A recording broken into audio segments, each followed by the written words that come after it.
Internet, and welcome to episode 114 of Verbal Graffiti with your host, Brian Glass, aka the B-Man, the People's Degenerate. The B-Man, it might be time that I give myself a new nickname. Yes, I already call myself the B-Man and the People's Degenerate, which is very off-putting when you speak of yourself in the third person. And maybe it's the fourth person, because talking to yourself in your nickname with multiple nicknames, that goes far beyond third person. So we might be on fifth person, and I might need to make it a hexagon, that's six side. So sixth person, because I need to give my nickname a new nickname. I'm calling myself Mr. Negative. Let me explain why I'm calling myself Mr. Negative.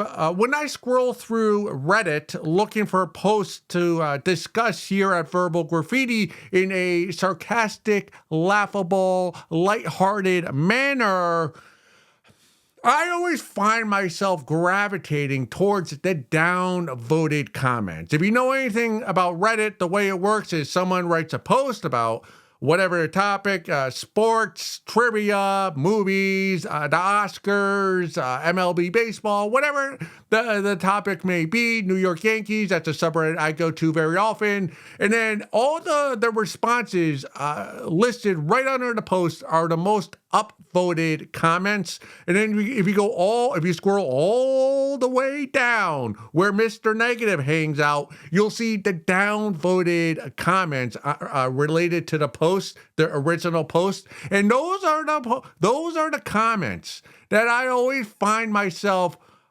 gravitating towards and agreeing with. Let me describe one specific post that irritated the B-Man, or shall I say irritated Mr. Negative, the B-Man, Brian Glass. It's a subreddit I've been frequenting more often the last month or so. I believe the name of the subreddit is Women Over 40, or Women Over the Age of 40. Very self-explanatory. It's old bags that have bypass the wall, as they call it. Again, I'm a 40-year-old man, so I have the wrinkles here, so I'm not pointing fingers at you on the other side of the wall, because I, too, am on the other side of that wall. Even though, to be man, I just got my passport renewed. That cost me $150. And yes, I am bitter about that cost. That's why I just told you how much the price was. So I had to go to Staples, got a photo of myself taken there. And then that's going to be used for my new passport. And passports, if you're a international traveler, which I am. I've been out of the United States once to Turks and Caicos, so that technically makes me an international traveler.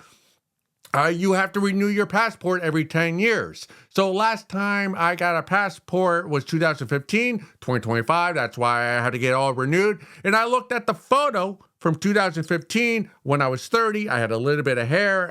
It was a little out. A little bit of acne, just a disheveled. It looked it was almost looked like a DUI photo. Like, I'm talking not just, I'm talking, over a point, blowing over a 0.1 DUI. That's the photo. But then the more recent one, the one I took at Staples last week, clean cut, shaved head. They don't allow you to show your teeth.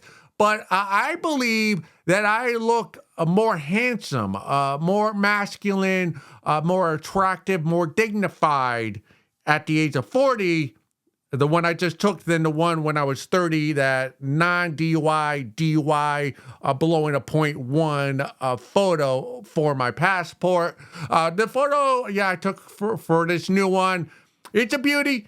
Maybe I'll show it here for all of you to see. Maybe I'm just trying to boost my self-esteem. I am doing dumbbells, trying to get my biceps getting going for summer. But I honestly, I don't think there's an agent, or like an international agent. I can go to any country. They're going to look at my photo. They're going to look at those genetics and go, I don't care what drugs you have up your asshole or inside your socks. Come into our country, China, Thailand, India, Norway, Mexico City, Latin America. I don't know what the name of any of those countries. You got drugs. You got horse tranquilizers. Dude, those eyes, those eyebrows, come in. Come in. Fuck our women. Reproduce. We need your genetics in our country. What was I getting at here? All right, yeah. So I'm at this subreddit. I'm a post wall, and these ladies, women over the age of 40, post wall, and this babe, and I use that term loosely. I don't know her personally, but she wrote a post surmising that she's 40 years old. She just terminated her pregnancy.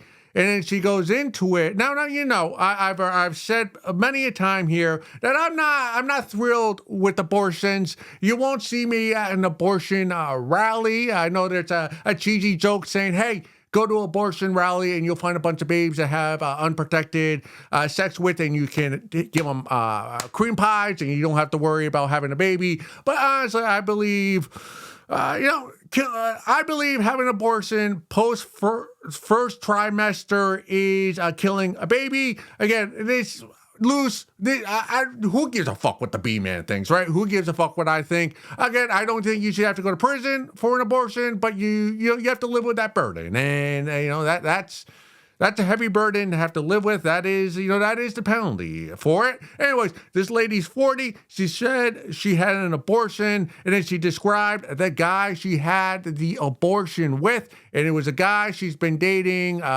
casually, as they say in this culture, for 4 months. And then we find out later in her post that the guy had a daughter from a previous mama, that he was a deadbeat father. That wasn't involved in the other woman that he had a child with in his child's life. He's a deadbeat father.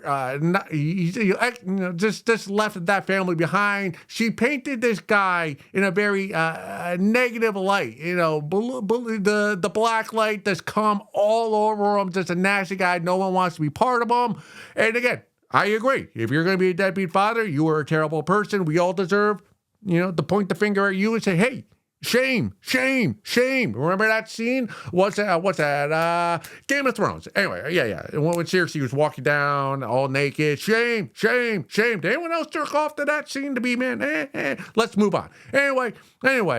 So she was saying, she was describing the reason why she had the abortion, and she has no kids, so she was kind of conflicted, like, I want to have a kid, this might be my last opportunity, but the guy who impregnated me, I don't trust him to be in my child's life because he's already a deadbeat father once. If he's deadbeat once, he'll probably be a deadbeat father twice, and I don't want to be raising a child alone without a father.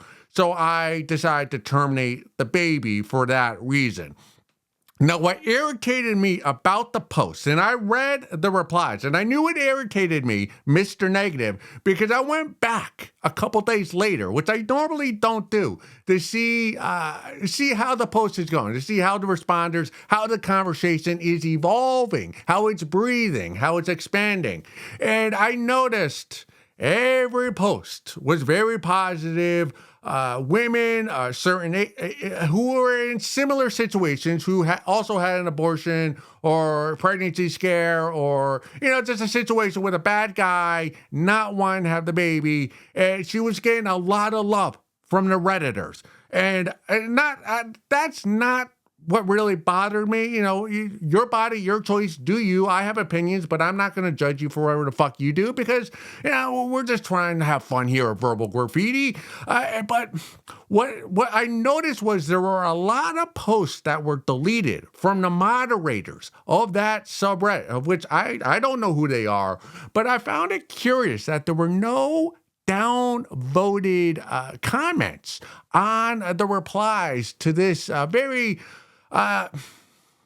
sensitive topic, right? I mean, abortions, having a baby, have not, deadbeat fathers, baby mamas, a lot going on in this lady's life.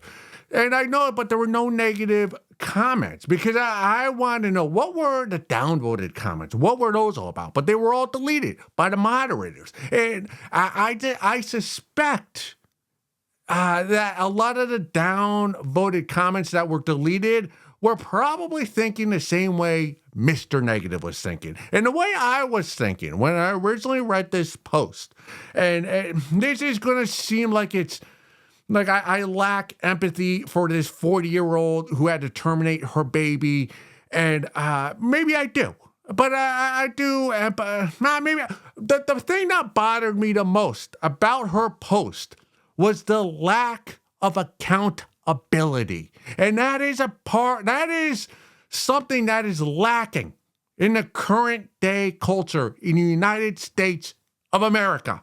Am I running for office? Who the fuck knows? It just bothered me. It irritated me, Mr. Negative, that she didn't take any accountability for having sex with a deadbeat father. Like, she put all the blame on the deadbeat father. But it takes two people to make a baby, or the potential of a baby. Like you, the 40-year-old, over the wall, along with me, you were having consensual intercourse without protection, without birth control, without condoms, with a deadbeat father.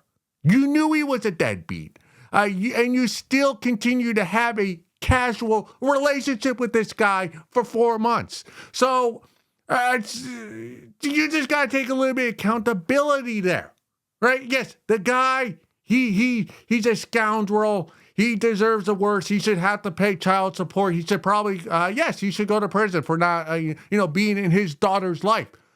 You also need to take some accountability for allowing this guy inside of yourself, and you let him come inside of you. Like, you let a deadbeat father. You actually, more than let, you probably enjoyed having this terrible guy just cream pie the walls of your vagina. You were enthralled with it when it was going well, but once there was a pregnancy, you pointed the finger at him, the deadbeat, but you didn't point at yourself. And that's what irritates me. I don't really know what's funny about that, but sometimes it's the irritation, right? It's what angers you that's funny. And now, I don't know. That's actually why I enjoy watching stand-up comedy, is because the comedians on stage will always say something, and they'll talk about a topic or tell a joke, and it will just instantly, I'll go from having a good night, laughing, yucking it up, and they'll say something, and I'm immediately go, don't like that. Don't like that. And it's that sensation, that feeling of it. Did that anger anybody else? Did that just ruin anybody's day? Like that feeling, just having some feeling, because I'm a very even keel guy. So when I'm watching stand up or I'm reading a Reddit post, and, I'm angry scrolling and I'm looking through it, like, wait, does anyone have my opinion? And none of the responses were, hey, maybe you shouldn't have been fucking a deadbeat father. Huh?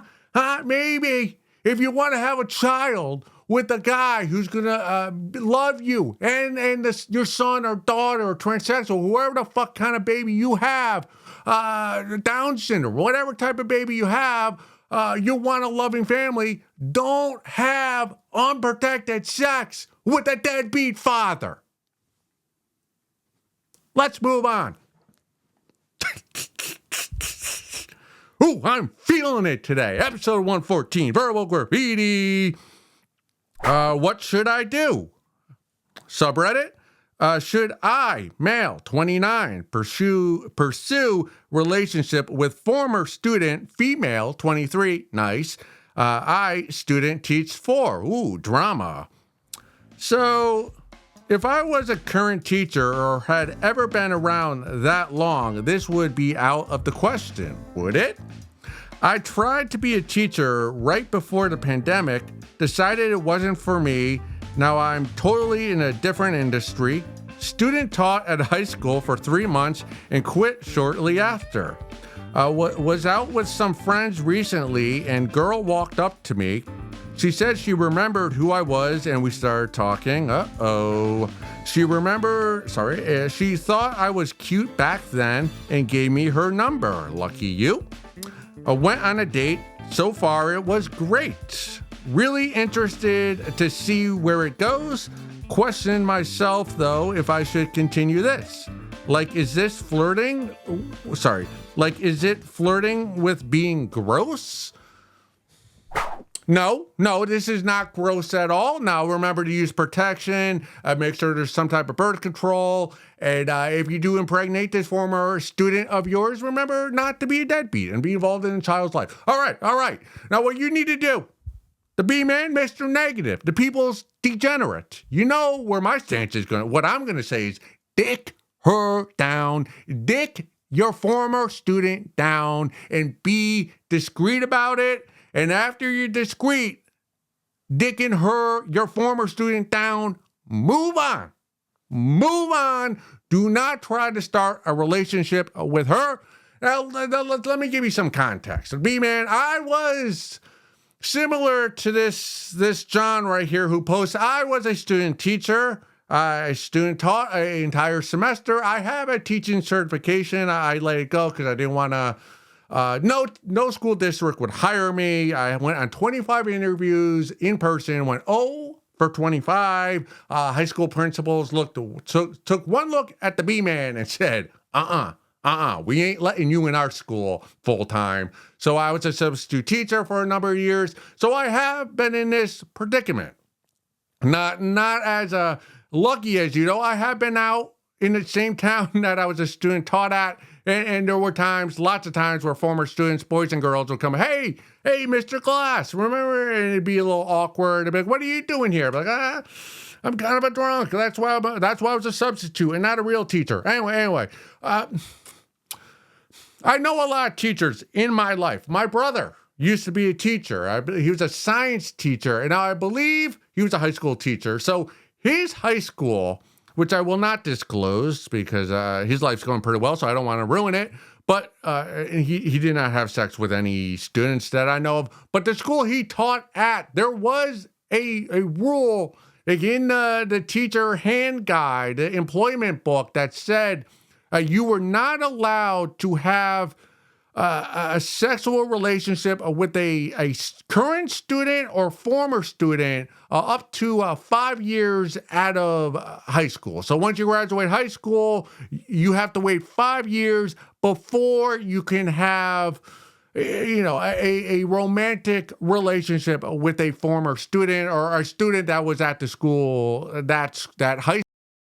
Now, that makes me believe that if that was in writing, that you had to wait 5 years post-student graduating to get into a relationship with a former student, that there were teachers who were having intercourse with students right after they walked across the stage with their cap and gown and graduated. So that's why that rule was put in place. Also, when my brother taught, there was a teacher, not my brother, but another teacher who got caught having sex with a high school senior, and he got fired. And of course, he was a gym teacher. My oldest sister is a teacher, currently a high school teacher. And a few years ago, there was a teacher at her school who had an inappropriate relationship with a current student. And of course, that teacher got fired. When I was in high school, the year after I graduated, there was a Spanish teacher who fucked a student, and the janitor caught them, and she got kicked out and had moved to a different district. When I was working, the B-man, I've had a lot of odd jobs. I used to work at Quinnipiac University. I worked at the Polling Institute there, and there were a lot of people. It was an odd, weird job because there were a lot of just regular adults using it as a second job to make some extra income. But there were also students at Quinnipiac University who worked at the Polling Institute at the university as a work study program. And I remember once I was seated next to a Quinnipiac student. I must have been, I don't know, maybe 27, 28 at the time. And we were just talking to pass the time. And she had told me that, again, she was a Quinnipiac student. She told me 2 weeks after she graduated high school, she had sex with her high school track coach. I say all of these situations to bring up a theory that I have, Mr. Negative. And my theory is that at 75% of high schools in the United States, there is an inappropriate relationship currently being had between a teacher and a student. And obviously, that's wrong. That should not be happening. I do believe that professors, once you hit college, students and professors should be allowed to have intercourse and relationships if they want. But high school and below, or middle school, elementary, absolutely not. Well, I bring this all up to say that I don't believe you. I do not believe if you were still teaching and this student came up to you post graduation. Absolutely, you'd have sex with her and try to pursue a relationship with her. And I also bring this all up to say, your current predicament, PG-13. PG-13 rated. I just explained 4 or 5 situations where there were actual teachers having inappropriate relationships with current students. Now you're a handsome 29-year-old guy. You're no longer in the teaching profession. This former student is 23, no longer a student. The age gap between the two of you is 5 or 6 years. So it's that's no big deal. So there's nothing illegal about what you did going on a date with this former student of yours. The only thing you have to worry about is your reputation. And now if you live in a small community, that's why I say be discreet. Because if you live in a small community, all those bags that are post the wall, the soccer moms with the wrinkles and the bags under the eyes, they're going to talk shit about you and they're going to look down and they're going to try to besmirch your reputation. But fuck them. Who cares about what they think about you? But what I originally said, you gotta dick her down. And you can't just give her your former student that is, you can't give her a regular Pornhub dicking down. You gotta give her an epic, a marathon session, a dick her down that makes her have to be on a ventilator. And she has to go straight from your apartment, your studio apartment, to CVS to get ibuprofen and Plan B. You gotta dick her down so hard, so iconic, so memorable. And the reason why you got to do that is because this former student of yours, she's going to talk to other former students of hers that are friends of hers that you were student teaching back when you had the visions of becoming a teacher. And I say all this because if she reports back and she has a positive report of your dicking down, you might notice that you'll get some more former students sliding into your TikTok and Instagram and Snapchat DMs. It all goes down in the DMs. So if you dick down this girl, former student, iconically, right, and make her have to, put a bag of peas between her legs for 48 hours to recover, there might be a lot of former students from 5 or 6 years ago who are going to be knocking on your DMs asking, hey, what are you doing this weekend? What bar are you going now? I heard you're a fun guy. And you'll have poons coming to you 5, 6 years younger. But again, be discreet. Now, what I'm worried about as I pick my nose, sorry, I did not do cocaine today, nor have I ever. This is a once and done, you're one and done, dick down, epic, and move on. Move on. That's what I'm worried about because you already went on one date that you describe as being great. You're already considering a second date, asking us on Reddit what we think about the situation. In your mind, you're not thinking one and done. You're thinking, maybe I could get in a relationship with this lady.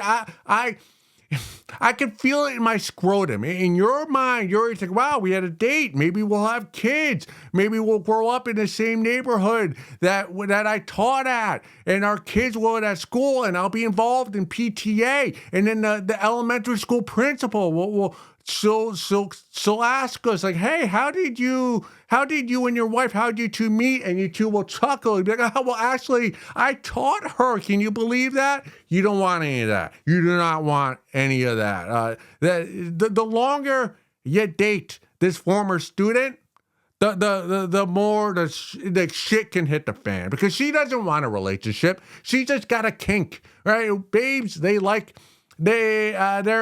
attracted to things they can't have, as are us Johns. But it's fun. Ooh, a former teacher, like that's kind of sexy. For her, it's a notch that she's checking. She's in the prime of her sexual being, 23 years old. She's just doing it for the story. She's not out here for love, and you're thinking love, but you need to be where her mind is at and dick her down for the story. Again, you're 29. You have ladies sliding you their number at the bar. So obviously you're handsome. You got your shit together. So this is a one-off. Laugh about it. You can tell this story with your boys at bachelor parties years from now, but do not linger. Right? There is no loitering with former students. Dick her down epically and be done with it. Let's go look at some photos.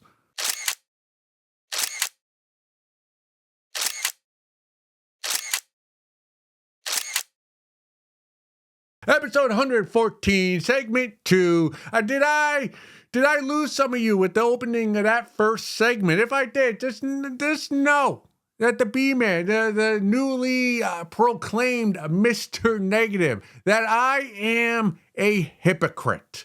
And there's something very liberating about openly admitting that you are a hypocrite, that you are a racist, that you are a sexist, that you are a misogynist, that you are any of the ist. Because once you openly admit that you are, you can freely criticize others without fear of that person you're critical of pointing their finger at you. Because when they do so, you can raise your hand and go, yeah, I'm a hypocrite. I'm a misogynist. Like, what did you expect? I told you I was that, so you can't be upset when I am. It's very similar. Now, I am not this guy, but there are guys, the Chads, the guys who will go out with a babe, and on the first date, they'll say, yeah, I've cheated on every babe I've ever been with, which I have not.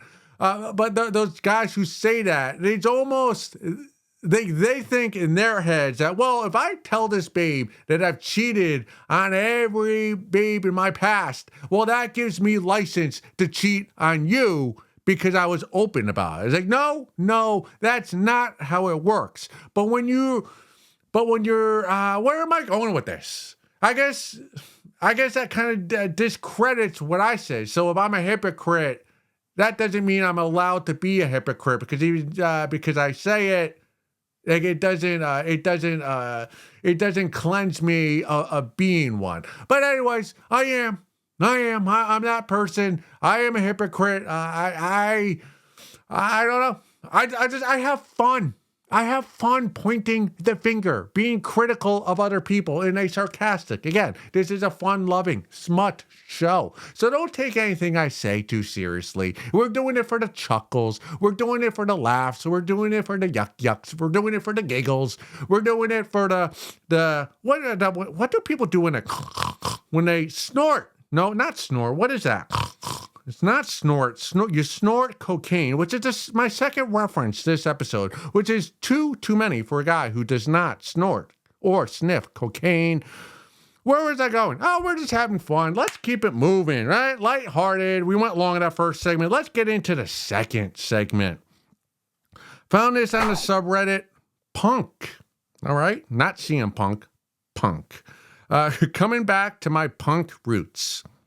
If I can add any positive to the hellscape that is currently forming in North America, it's that I'm coming back to my roots. I grew up with an older brother who was punk. I too grew up with the movement. Went to shows, danced in mosh pits, getting elbowed in the face, enjoying walking around our city, getting weird looks. This was back in the 90s. Although my outside appearance has changed, My punk mentality has never changed in my music choices. And with the state of current affairs, I have never felt more aligned with the movement. I look forward to coming out of retirement, so to speak, and giving them hell. I have kids now, and I'll be fucked if I don't go down swinging. Nope, I don't. It's impossible for you to go back to being punk. Once you have a mortgage, once you have healthcare, once you reproduce, once you have a house, once you have a mid-size SUV, once you're married, once you have investments, once you have things to lose that you've accrued over the years to make that makes your life easier to live. It gives you some buffer of security. You're no longer punk. So for you to tell me that you're going back to your roots of being punk, that's an impossibility. You cannot go back to being punk because the way you're living your life now as a father is the polar opposite of punk. You cannot be punk when you have a 401k, a Roth IRA, and a mortgage with an interest rate of 3.2%. Yeah, how can the only thing more pathetic than seeing an elderly punk rock band in their 50s, think Green Day, just jamming it out on stage at a festival. The only thing more pathetic than them, those bands in their 50s, still trying to relive their youth, is a father with a mohawk, with red tips, bringing his son to his Little League baseball game. Grow the fuck up. You want to listen to the music? Fine. Punk music is fun. All right, I get it. Like, I enjoy a punk music every once in a while. I'm more emo punk. I'm not sure if that counts. I'm Taking Back Sunday, The Used. What are some Taking Back Sunday, The Used, Movie Life, the Story of the Year, Sugar Cult, those early 90s emo rock bands. That's where I was at. But I enjoyed a Block Party. I'm not sure if that's punk. That's more like British, like electronic. I'm not a music guy. I listen to music, but I'm not a music guy. I listen to the beats, but this ain't about me. This is about you. It's okay as a father, as a has-been, right, to be an old bag past the wall, a theme for this episode. It's okay to listen to the music with your headphones on, with the earbuds in your office. It's okay to do that, right? Because there's no better music than the music of your youth. But when you try to make that your identity as a has-been, as a father, as a former punk lover, like, that's where you become pathetic. Now, if you're a father and you decide, I'm coming out of retirement, so I'm going to wear the fake leather jacket with the fake spikes, and you're going to wear your Levi jeans and put patches of the Ramones all up and down the jeans. Everybody in your community is going to look at you like it's a Halloween costume. They're not going to look at you like you're an actual punk. Like, if you do what you say you're going to do, which is come out of retirement, which is such an embarrassing way to describe it. Oh yeah, I'm going back to my roots, going back to the punk concert. Let's say you do that. Let's say you do that, sir. Let's say you dress up all punk and you go to watch some garage band composed of all high schoolers, all the real punk people there, all the youngins, all the people who have yet to retire from punk. They're going to look at you like a poser. And as a punk guy, there is nothing worse in this universe than a poser. And that's what you would be. I got to quit with the pointing. My apologies for all the pointing this episode. But you understand that you're playing dress up. If you really want to go back to being punk, you gotta live the punk lifestyle. You gotta give up everything you've accrued since 9/11. All right, you got to give up your SUV. You got to give up your house. You got to give up your children. You got to give up your wife. You got to give up your membership at the country club. You got to give it all up. Right? You have to have nothing. You got to live out of a tent. If you do that, then you can go to the punk concert, jump in the mosh pit, and elbow the fuck out of all those teenagers. Just elbow them. And then you could walk to the diner afterwards and laugh about it, the battle scars with all the other punksters that are there. But if you don't give everything up, everything you've gained monetarily the last 20 or 30 years, you cannot come out of retirement. Because that makes you a poser. I know nobody who's real punk likes there's nothing worse than a poser. There is nothing worse than being a poser. As for the second half of your post talking about North America going to shit, the price of eggs, tariffs, all the craziness that's going on in the world, that's something that's always... It's never sat well with me. Like people who listen to punk music thinking that it's a political music. I've always been of the side of, no, it's about the music. Like if punk were a political movement, then there would be a get out the vote at every single punk concert. And all the punk concerts I went to when I was younger, I never saw a get out the vote. Like if you want to make a political statement, like going to a garage band concert in some VFW hall, you think that's going to stop the global elite's agenda? You think all the lizard people and Nancy Pelosi and Trump, you think mosh pitting with all the leather jacket guys and gals with the neon colored hair, you think that's going to stop their agenda? Fuck no, it ain't going to do shit. If you want to make punk music political, you want to rage against the machine, just go to be a nerd and go to a political rally with a sign at DC in front of the White House or wherever the fuck they have them. You know, I'm starting to question whether you were ever really punk. Maybe your older brother was, but I suspect you were not. Just your whole post, I'm getting a vibe, all right? I'm getting a vibe that you were never punk. The thing was, you were never an athlete.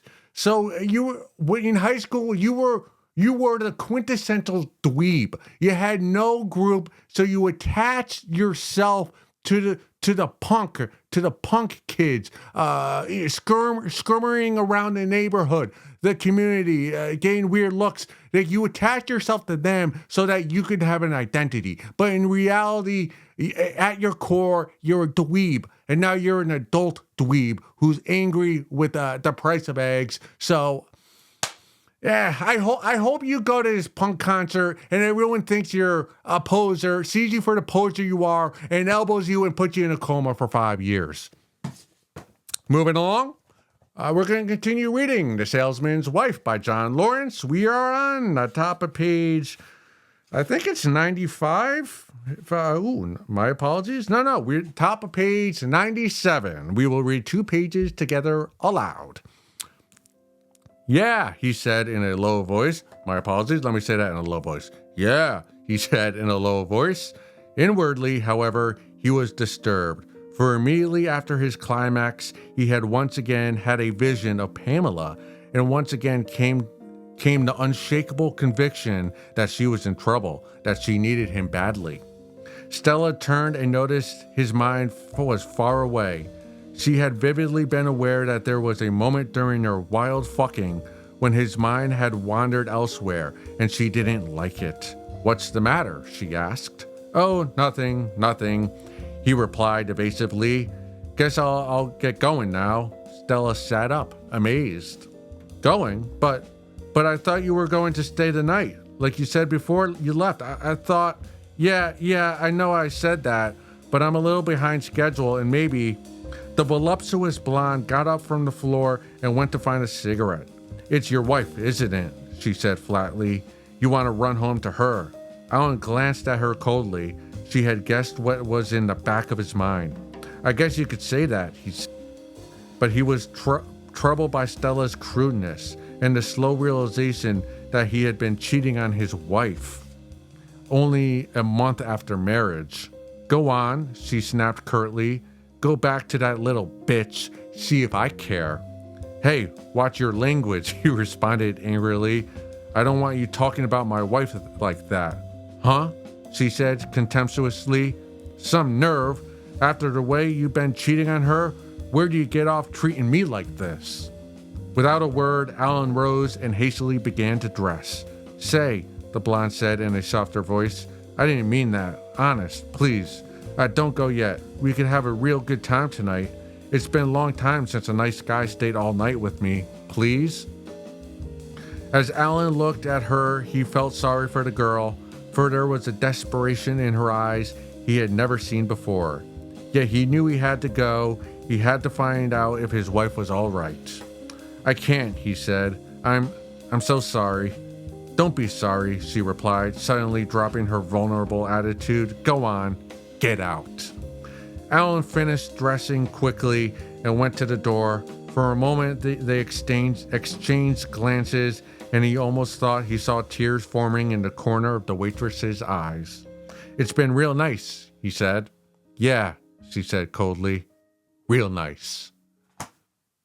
Go suck a fat one.